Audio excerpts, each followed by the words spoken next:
got the blues this evening. I've been preaching like no priest. Good afternoon. My name is Gregory Baisden.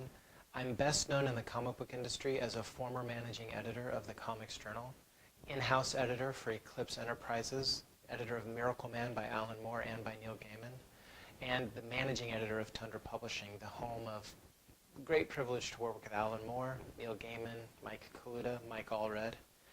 I'm here today to talk to you about a book that's very close to my heart, a book that I wrote some time ago as a series of songs exploring the origins of the blues. The blues, as most of us know, are really the aquifer.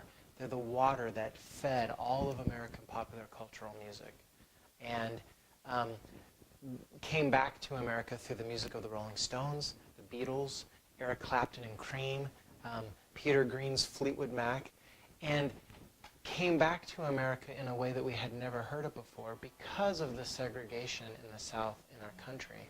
We didn't know that we could be listening to this wonderful music of grief and freedom, of freedom in grief, that really started becoming known right before the Great Depression, and then during the Great Depression, because of the Great Depression, was virtually lost, except for the efforts of a few intrepid investigative journalists who went into the Deep South and tried to find the actual sides, the actual 78 recordings, which were the only existing artifacts of this music.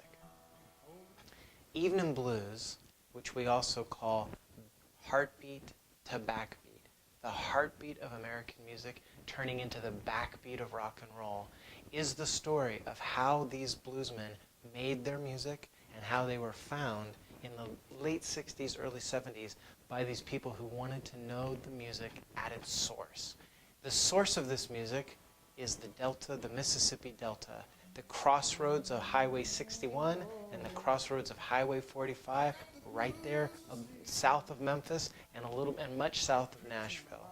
That music, the music of Robert Johnson, the music of Tommy Johnson, the music of Blind Boy Roosevelt, the music of Blind Lemon Jefferson, and the music of Charlie Patton, is the story of Evening Blues. What we do through a series of 11 or 12 songs, actually, is we tell the story both of these men coming up from sharecropping, from penitentiary, from working a plantation, hard scrabble existence, and looking for a way out, looking for a way away from sharecropping, looking for a way to express the grief of their experience, looking for a way just to live a life that wasn't bound by the daily round of what was effectively post-Civil War slavery. And the music that they created is full of the grief, full of the defiance, full of the hope, and full of the joy of a freedom that, although not complete, was in the making for these people. These are the people who inspired Muddy Waters to plug in his guitar to an amplifier and create R&B and rock and roll. Many of them are forgotten. We all remember Robert Johnson because his music was kept intact. We have all of his sides. But before Robert Johnson, the people who inspired Robert Johnson, Tommy Johnson, as I say, Blind Lemon Jefferson, Charlie Patton, we're telling their story in Evening Blues because it's important for us, celebrators of music, and it's important for us, celebrators of popular culture, to know where this music came from. And I think more importantly, to know what this music means to us. And what this music means to us is that we have the capacity to fully feel the grief that we experience in life and sing it free for the blues.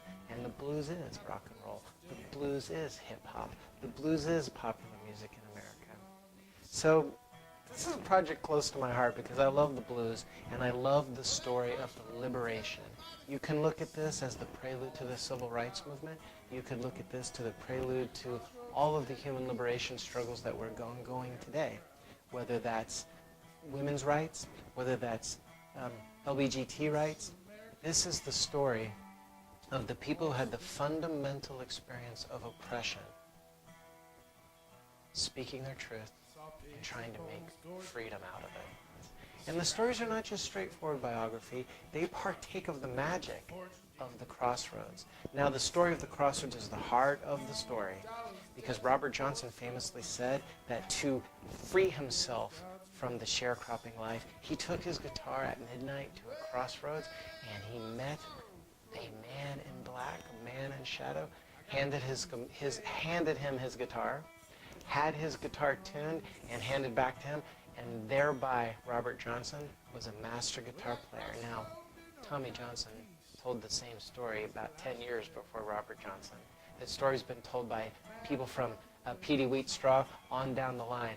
It's been a trope in American music that these great guitar heroes took their artistry on the night of a full moon and learned to play the guitar in a masterful fashion at the crossroads.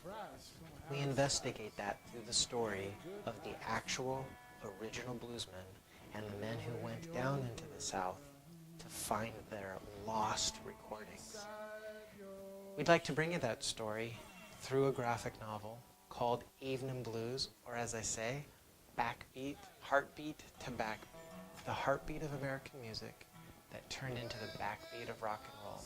We have 12 stories to tell. The heart of that is Robert Johnson's story. Andrew Herbst, my artist in Minneapolis, the home of Bob Dylan, is working hard at all of these stories, and we just would like you to participate by helping us sit down and get these stories done. We hope you'll help us because we'd love to bring the story to completion to you. Harvest moon down low, caught the blues falling tonight, shooting stars hot glow. I yelled rain on me blues, let my sorrows flow.